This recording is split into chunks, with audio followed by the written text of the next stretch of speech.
Hello, Christina's World Kitchen. I'm Christina Martinez Williams, and I'm going to make my pizza sauce because we're going to have some pizza tonight, and we are out. So I'm going to make my pizza sauce. It's super simple.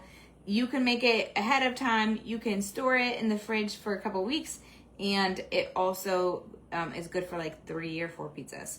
So it is a great option and a more economical option than ones that you buy, and you get to control exactly what's in it except for what's in the cans. You can also just make your own sauce from fresh tomatoes if you want to.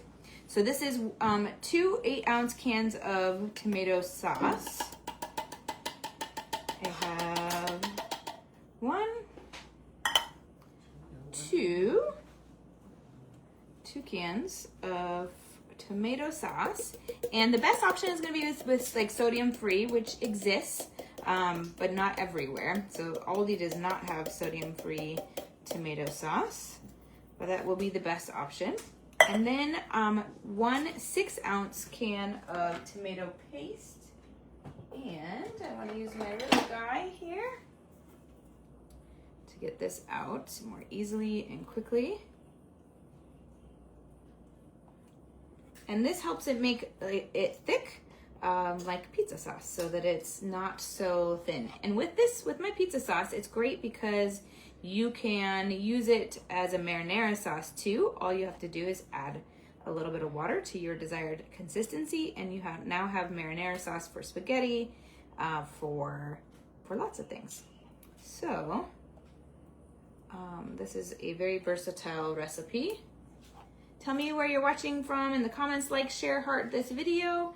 You're gonna want to try this if you haven't yet. If you're using my pizza sauce recipe, or if you've used it before, put used it or made it in the comments. I would love to know.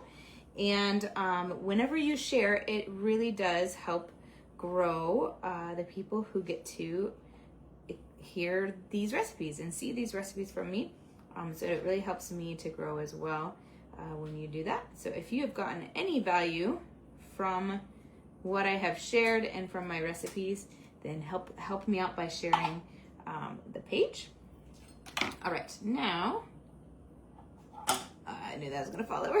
Now we're just gonna mix the sauce into the paste into the sauce until it is well combined and all the same consistency. And then we're going to just be adding some spices, and then it's ready to go. Delaware, hello Dawn, thanks for saying hi. Great to see you, and that's awesome. Sometimes I forget you're in Delaware, and that you're so close to me in Maryland and Delaware, being in Delaware, and that's great.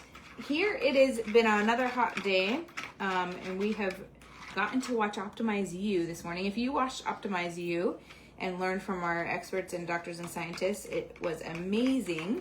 If you would like the recording, I heard that the recording might be released, so put recording in the comments if you would like the recording of this amazing educational science-based seminar this morning with 3 doctors and scientists, and about ketones, but also about building muscle, burning fat, hormones. They touched on GLP-1s, touched on so many things, your brain and your heart.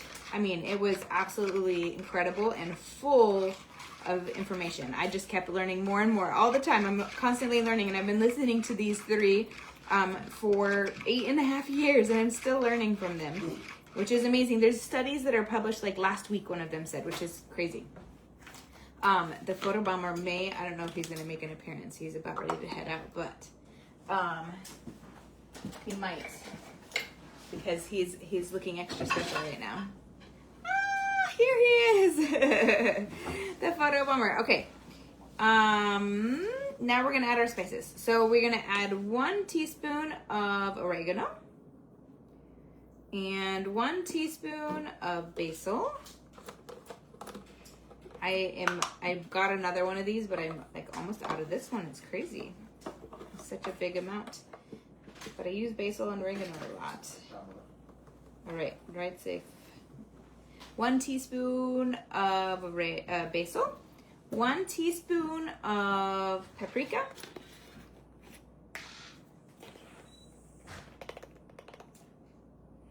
and 1 teaspoon of garlic powder.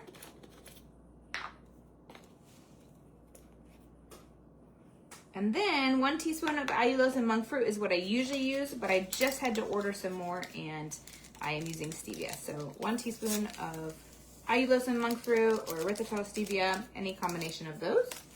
And that's it. All right, so now we're just mixing this all in until it's well combined. And you can use it on your pizza. You can use it on anything that you use to make a pizza. I have made so many pizza crusts lately. Any of my pizza crusts, you could use this on the ones that I made. I made one this week. I made one last week. New pizza crust. So many options. And just scroll back a little ways and you'll see the one that is the chicken and cottage cheese pizza crust. And then like 2 weeks ago was, they're just not written yet, but because they're brand new, but it was a skillet pizza crust. Hot there, just not as humid as the last few days. Okay, that's good. We had a lot of fallen trees here this morning from our flash storm yesterday. All right, this is done. So you can see how thick it is, which is perfect for pizza. Not so perfect for pasta. So if you're making it for any pasta alternative, zucchini noodles, all the things, then you can just add water to your preference of the liquidness, of the soupiness.